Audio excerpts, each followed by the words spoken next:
Hi, Nikita. Welcome to the Value of Health podcast. We're so happy to have you here. It's my pleasure. So, a little confession. I was actually already following you on Instagram before I even launched Value. No And then way. now that we work together or, you use Value, it's been a real pleasure for me. And it's a real pleasure to have you here. It's my pleasure, and honestly, I love how convenient Valeo has made my life. So Thank I you. appreciate you guys so much. I appreciate the work you guys do. Thank you. Us too. So, Nikita, my first question, I'm putting myself as one of your followers on social media. We've seen your life, we've seen your transformation, but I'm curious to know, who is Nikita? I feel like I want to ask you a question back, which is, which Nikita are you talking about? I feel like in this lifetime, especially after my transformation, I feel like there are two Nikitas. But deep down inside, the human being that I am Nikita, a young Indian girl born in the UAE, ambitious, wants to do it all. By God's grace, has had the blessing of good health. I used to be a very different person before, losing all of those 53 kgs. Yes. And my habits were different. But today, if you ask me, Nikita is someone who knows what she wants, isn't afraid to get it, values good health a lot, and is happy about where she is in life. Very nice. So, Nikita is somebody who now takes care of herself. Yeah. And you are an entrepreneur. I mean, I do believe definitely your transformation is a big part of your life. But actually, behind the scenes, you're somebody who's running her own company. Yeah. If you just can give us a bit of a glimpse on how did this adventure start and why did you launch your own company? Right. So I run a digital marketing agency which focuses primarily on influencer partnerships. And growing up, I've seen my dad run his business. So, I'd say I come from a business family, which has I always knew. So if you see my vision board from, university year 1 or grade 12, you'll see that I'm my own boss. It's written there. So I always knew that I'm going to be an entrepreneur, but I always thought I'm going to start a bakery because I loved cakes. I love cakes. But, I was always that kid which was very vocal, open. I could talk to anybody. Even now, if you ask me, I should probably write on my LinkedIn, like, small talk. Like, I'm very good at small talk. Very good. Communications, basically, is a strength for me, which is why I always knew it's going to be communications and it's going to be my own business. And then the turn of events after I, finished from my first job, which was at a leading FMCG, just happened so that in 2018, I launched By Niggy, which is my company. And since then, for the last 6 years, I started it from home, from a little desk that I got from IKEA. Wow. And today we're a team of 20. And, I have a beautiful office in Barsha, and we do a lot more in the space of digital marketing. Very nice. And you have a beautiful team. I mean, we work with them a lot, and They're well done on growing a company like this. So I guess the last 6 years were very definitive in your life, building a business and going through your transformation. Yeah.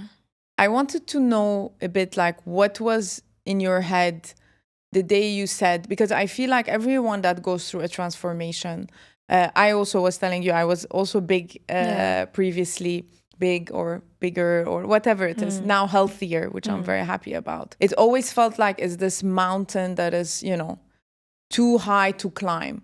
But you just have to take a decision. When did you feel that, okay, I'm going to climb this mountain and I'm going to take care of myself? So it's a very sad truth, but I did not want to take care of myself. I was very happy in my life. For me, the only measure of success was how much money I'm making, whether my business is successful or not. I'd say my vision was rather limited, and health was nowhere in that radar. I was extremely unhealthy. I was 118.2 kilos. I was morbidly obese. My choice of hydration was soft beverages. So my habits were pathetic. No. Was this because you grew up with this, or was it in our culture? Because I mean, I grew up in Dubai, and yes, I mean, soft drinks was our choice of hydration. Yeah. I think this wellness culture hadn't kicked in, basically. Yeah, I'd say I'm Indian, and I don't think the wellness or spending money on your health is as common as it is today. I think after COVID, wellness itself has become, a thing, and people are more cautious of themselves. Although now that I think about it, my beautiful mother, so I was growing up, I was always big.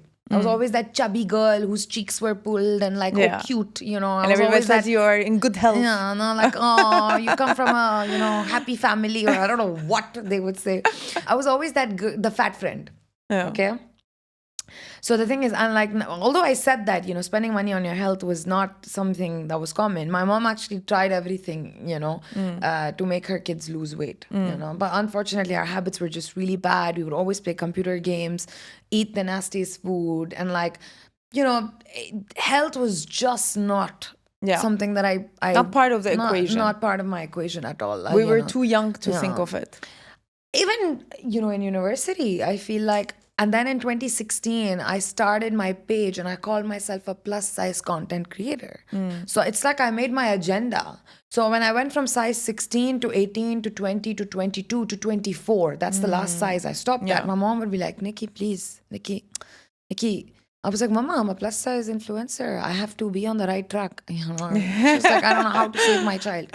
So, you know, so I was happy, Nadine. And I was running a business. So I thought, that's it. You know, I'm an entrepreneur. Oh, okay, that's what adds substance to me. Yeah. I was in a healthy relationship. Like, you know, I was like, okay, what does a person need? A good family? I have. A good work? I have. A good husband? You know, my love? Partner. I have. Partner? How was your relationship with you, yourself? If you ask me about the Nikita then, she was extremely confident. I mean, I would always take part in all extracurricular activities. I would be the dancing in the front. I was really confident. But how was the inside?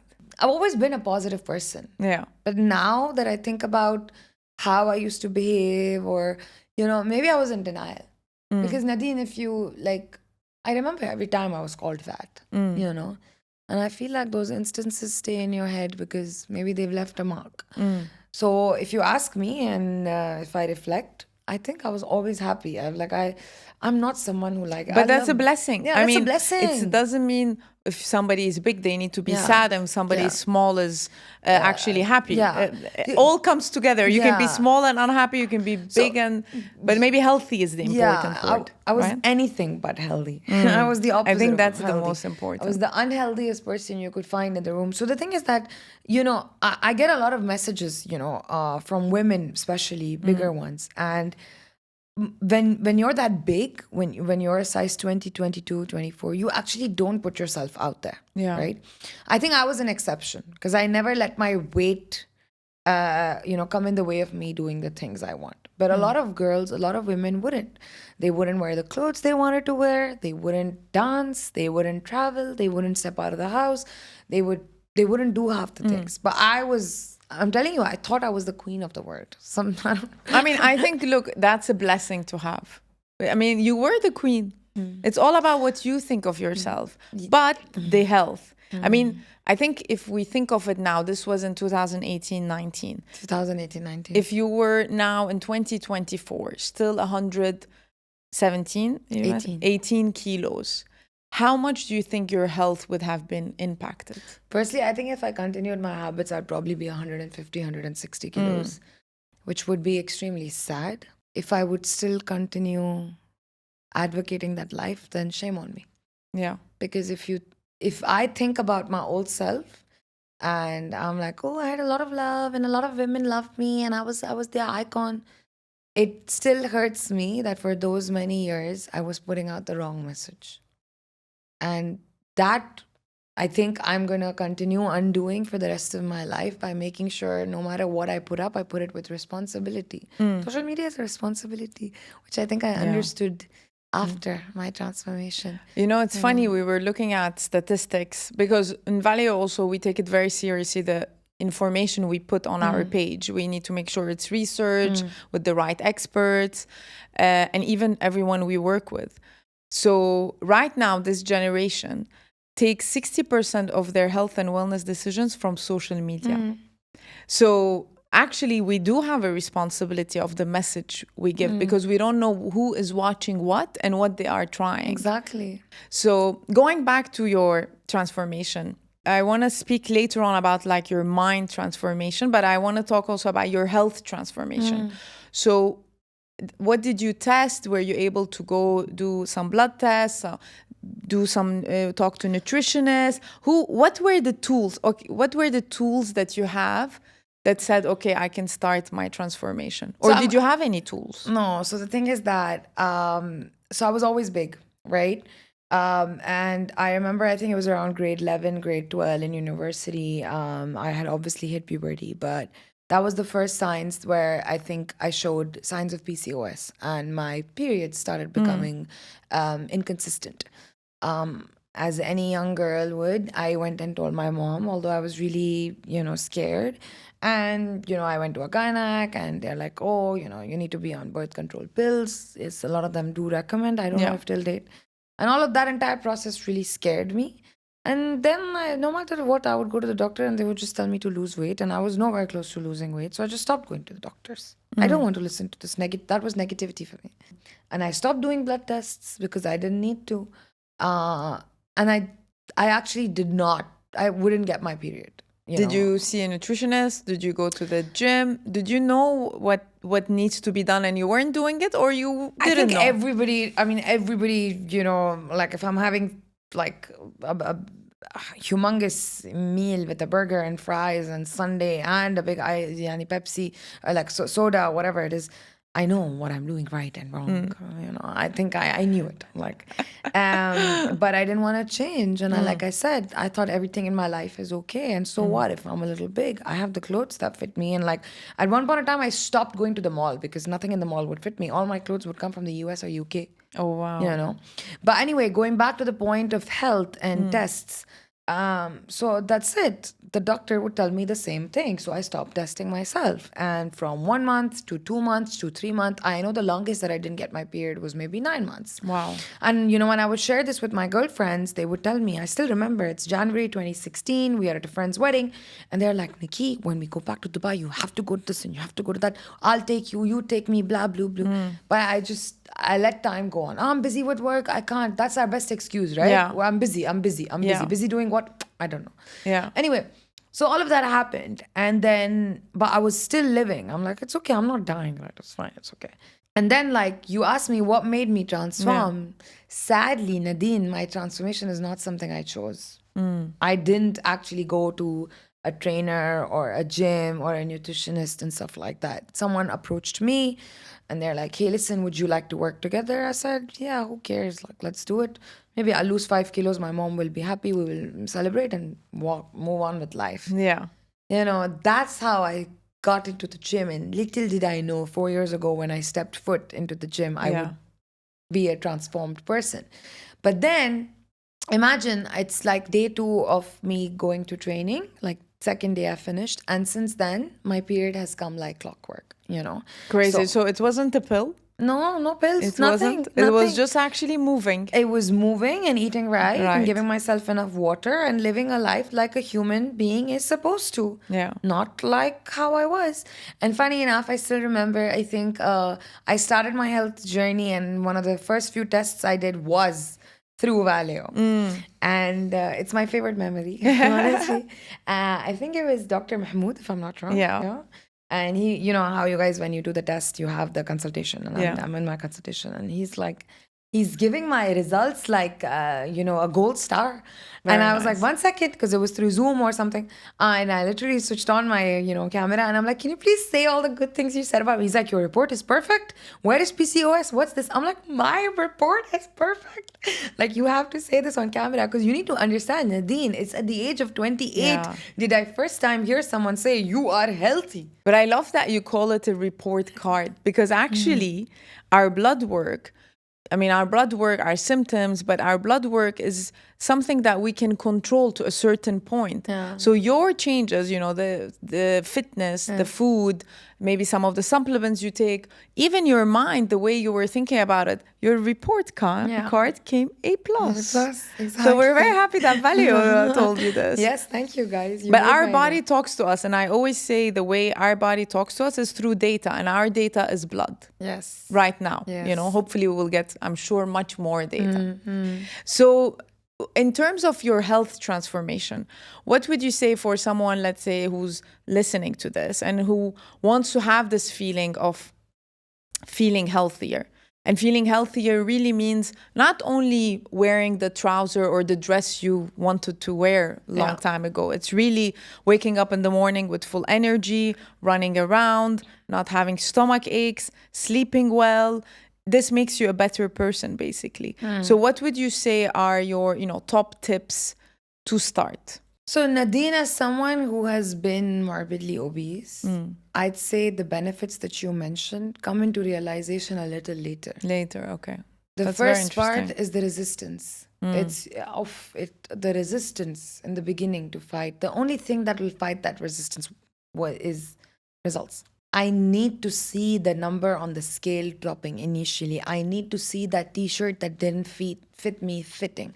I need to see that double chin slightly going. I need to see the difference, because bear in mind that when I'm this big, the last thing I want to do is get on the treadmill for 60 minutes. Yeah. No, I'm very comfortable in my sofa with my Netflix and my ice cream tub. Yeah. So initially, the only thing that will make you want to do something is seeing the right kind of results, seeing that the effort you're putting in, because it's like, if you think it's just a 60-minute session, no, it's a 600-minute session in our head. Completely agree. And it starts like an hour before you go there. The night before, like, oh, do I have to? Do I really need to? Can I skip? Can I tell the trainer I'm sick? Yeah, who cares? Like, I could be sick, like we have 20,000 excuses already in head. So I feel like initially that, but you know what happened with me is that I went in with almost no expectations. I thought that's it. It's a 3-week commitment, and what do I have to lose? I just we'll go with the flow, you know. But then after like a week, 2 weeks, I think for me, I started falling in love with the gym after 8 months. It took me like 6 to 8 months, and I'm saying falling in love with the gym, but like it's far fetched. What experience in the gym that makes you feel like, okay, I love this? Right now? Because I feel like now people would be like, rolling their eyes up and like, who loves the gym? But like, I love the gym. What does the gym bring? The gym?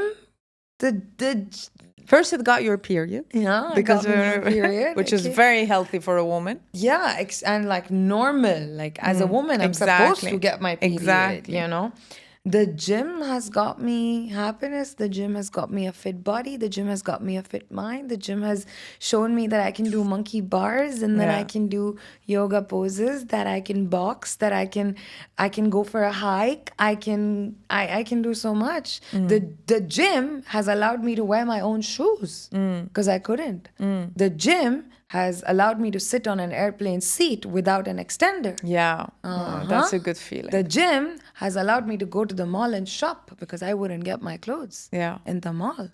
So the gym has allowed me. The gym has also got me a lot of attention from men and women. So gym is your best friend now. Even though, for us, it was always like, oh my God, my gym membership, it's something you pay every month, but not use.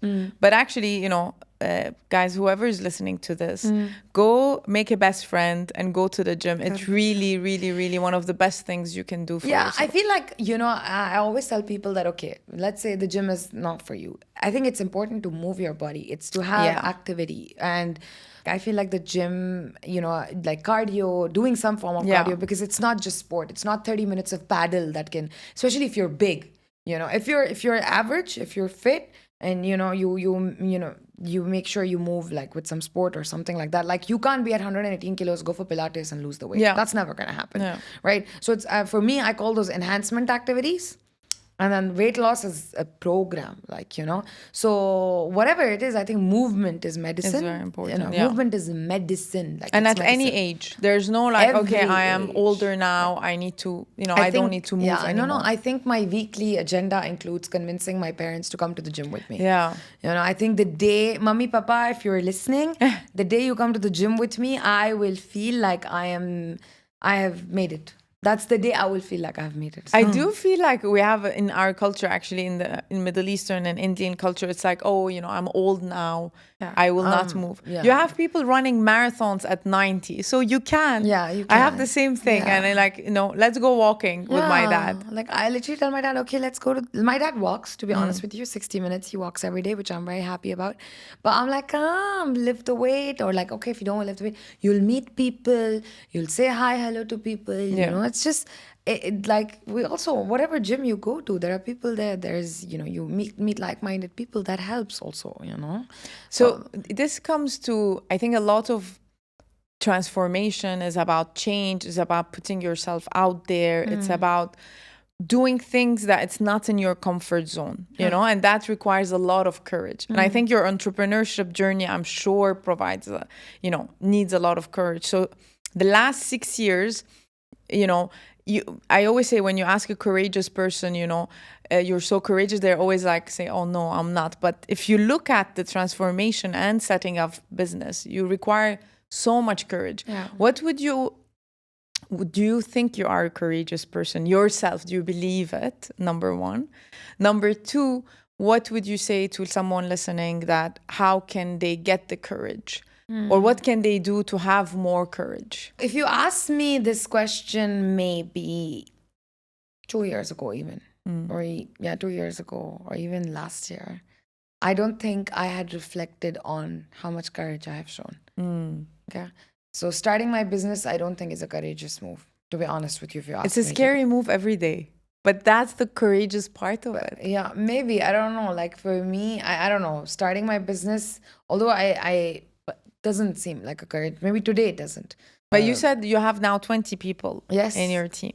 Yeah. So you have 20 people that an idea, something that you set up, you provide for these 20 people and you provide to your clients. I mean, that is courage. That is courage. But like, if you ask me, like, it's a sense of responsibility, right? And I take it very seriously. But that's what I said. Like, if you asked me this 2 years ago, maybe I hadn't reflected. But then when I think about it, I'm like, oh man, it takes courage to do everything. It takes courage to step into an ice bath for the first time. It took me courage the first time I stepped on Stairmaster.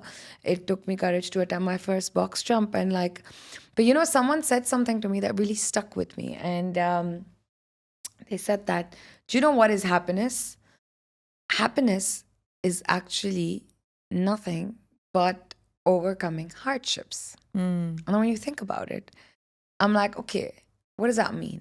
It's like, let's say I'm scared of running, but then I'm like, okay, I'll try it. And then whether I finish it 100% or 70% or 80%, the thrill or the joy that I would get by attempting something, and like, let's say best case scenario, I aced it, that's a very different kind sense of achievement. Yeah. And yes, it does take that courage to take that step to attempt it. But then I always tell people that till you don't attempt it, you won't be able to give yourself that sense of joy. Yeah. Exactly. Because we tend to attach feelings of happiness to maybe material or other things. But one of the things that I've realized is that happiness truly comes from when you do things that are related to you, when you earn things that nobody can take away from you. And I think that's what my fitness journey has taught me. I work on things that are mine. Nobody. You can put $1 billion here, but you can't buy good health. It's your own discipline. It's my own. It's my own. So I feel like I do what scares me a little, because I am kind of greedy for the joy that I will get by attempting it. At least that's what I've programmed my mind to. But I mean, you never choose the easy adventure, I would say. I mean, it's not, you have the discipline. You are ready to feel the pain on the way because there's some joy at the end. Yeah, I feel like I want to try it at least. Yeah. I like... That's courage. Yeah. I feel like I want to try it. And that's what I feel like changing my body or being has also made me curious. What all can my body do? Like, I was at an aerial yoga class the other day. I would have never cared for aerial yoga, but I'm like, I want to see, do I actually go up? Can I hold myself up? How much upper body strength do I have? Like, I get messages every day. Nikki, how do I get started? Nikki, what do I do? Nikki, so many people are not even willing to look into the mirror and acknowledge where they are wrong. That takes a lot of courage. But exactly. It's only that will get to change. And honestly, like, reflection is not something I would do before. You know? Because I feel like courage and reflection are all related. You need to be, we're like, for me, the kind of person I would always be like, she did this, she did that, you know what happened? I was at a party, they force-fed me, blah, blah, blah. No. But then what did you do? Yeah. Like, what are your habits? Yeah. Do you look at what your actions, because I feel like that is a part of, and a lot of people don't have the courage to question themselves, you know? Completely agree. And actually, it's funny. We had done the team created this expression, which I found was very smart. It's called fear of finding out. So they called it FOFO, you know, because we see that a lot. So we do a lot of customer behavior analysis, and a lot of people say, I don't want to do a blood test because I don't want to find out what's Same. wrong, you know? That was me. Exactly. So you have this FOFO. Yeah. Or people that don't have the courage. But I guess what we can say is have the courage, find out, because once you find out what it is, for example, you went to the gym the first time, you did a test, you were able to find this for the first time and able to manage it, because it might not be as bad as you think. It's all manageable to a certain point or under your control. And I think it's always much easier to stay away and be like, you know, this is who I am. This is who, you know, I've born like this. Yeah. Am I going to find out I can't improve it? No, actually, we live in a day and age where a lot of things are under your control. As much as possible, of course. There's a lot that is outside our control. Yeah. I wanted to touch upon one thing, which is around nutrition. Do you think it's important to find what works? Do you know what works for you as food, what doesn't? Or is it quantities, or is it what you eat? What is, let's say, Nikita's formula when it comes to healthy eating? Healthy eating, not weight loss eating. I think I've put my body through so much food and all types. It is accustomed. It's immune to. It's immune. yeah. Nikita, but I literally treat it like a dustbin. No, Which means you have a good stomach. for me, number one, and if I can do this 100%, then I know I will be like, it'll be so good. Sugar. Just remove sugar from your life, please, everybody. Okay, myself included. Because luckily for us, there are so many healthier alternatives that we can. Like right now, I love having my Indian tea, and I only have it with monk fruit sweetener. Yeah. Okay. So I'm trying my best to cut like white sugar out of my life, because it's I could see fluffiness on my face, bloating in my stomach, all of it. So for me, to answer your question, nutrition, and then I think food would still be something I struggle with. I have my weak points, I think, given my really bad eating habits and using food as a coping mechanism for so many years of my life. I still have some work to do. But you're aware of it, which is very important. Yeah, I'm glad of that. But like, for sure, so if I can 100% cut like sugar out of my life, I know that would be really good. And then I think portion control. But also, I was having a chat with a really renowned fitness influencer here. I absolutely love her, Tracy Harmouche. I don't know if you know her. And she was doing these set of stories where she was talking about fat burning meals. Like, we think an acai bowl is a healthy breakfast on an everyday basis, and it might have like 400 odd calories, and you're like, so what? Like, it's within a lot of sugar. And a lot of sugar, or like even if you take the sugar-free one. But then she compares it to, let's say, a fat burning breakfast, which is like egg whites and maybe sweet potato or like something like that. Where she's like, what people don't understand is not just the calorie comparison, but most women don't lose the weight because they're not having like fat burning meals or fat, this thing. So I think knowing what you need to have when and what quantities is important. And I think I'm learning that.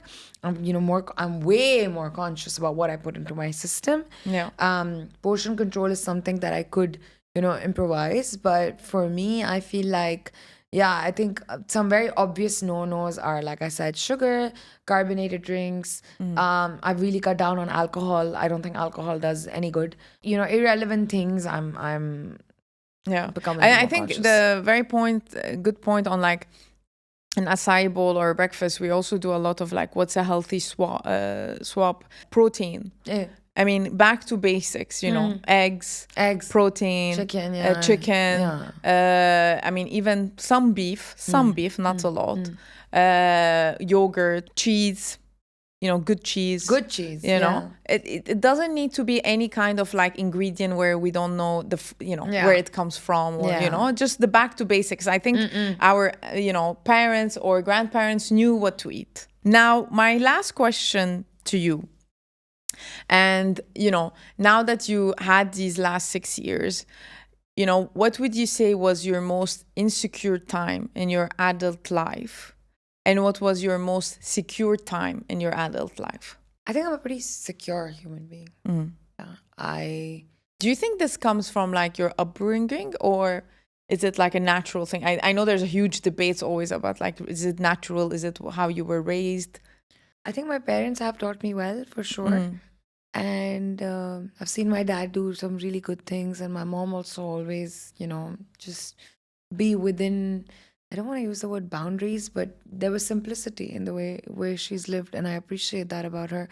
But if you ask me, Nadine, I'm a secure person at heart, and I've had moments where I would have maybe felt jealous, although, and then I'll be like, no, we don't associate with feelings like jealousy, Nikki. And I constantly tell myself, my day one and someone else's day 100 cannot be compared, please. Yeah. So, but I mean, I'm human. Each one their own journey. Exactly.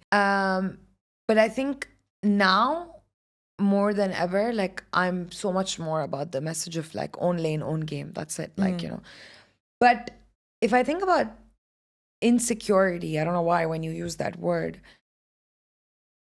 and I don't know if I'm comprehending this correctly, but I actually, after I lost weight, I was a little insecure about my looks and my body, and like not as confident. I've had moments of doubt after losing the weight. After the transformation. Because when I was big, I thought like, that's it. Like, I think I overcompensated. There was no expectation, I guess. Maybe there was no expectation. And definitely after my weight loss, I think I'm extremely self-critical. I'm not easy on myself. So the conversation you have with yourself has been mix of highs and lows. So I think I've never felt underconfident or insecure about anything when I was bigger. I think I've had moments of insecurity after I've lost the weight, which shocks me too. And I think I'm talking maybe year 2 or year 3. I'm in my year 4 now. Got a lot better. Right now I'm in I'm in my acceptance, calm zone of my life. I don't want to believe in things like stress because I feel like I want to be a solution-oriented person. I want to, be it at work, in life, personal relationships, or even fitness, like I want to believe that I'm at my goal weight with comfort and ease. I want to be kind to my heart, my body, my mind. And, I don't want to be fixated by numbers. Weight will go up, weight will go down. And showing up for myself every day is what I take great pride, great responsibility, great happiness in. So I think these kind of things are constant, right? Like you need to keep reminding yourself of the right messages. So I think it's always a bit of learning, but yeah. I mean, I think now, I putting in my head your transformation and the big changes. And maybe in the beginning of your transformation, it was more numbers that changed because you were losing the weight. But in the last 2 years, I feel like it was more the emotional part that changed. And that's a very big change that doesn't have numbers, but it's so important. Yeah, I know. I think it's the bigger change, to be honest with you. Yeah. I think so much changed so quickly. So I lost 50 kgs in 1 year. It's like a whole person. It's a whole person, and it's a new person. It's new habits. I think I had so much to take in. I think all of it happened too fast, too soon, and also age plays a role, right? I mean, and habits, things you're exposed to, experiences, so many things. I show up as a different person at work. I look at things very differently. I always say we have one life.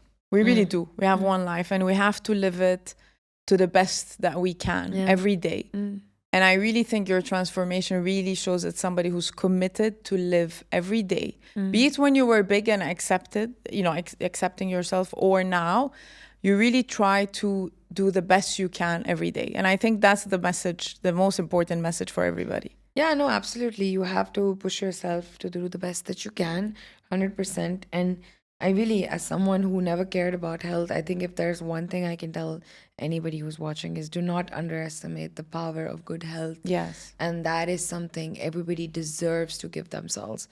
And that amount of work that you put in yourself will be the most worth it thing, The best investment. The best. Better than a brunch on a weekend.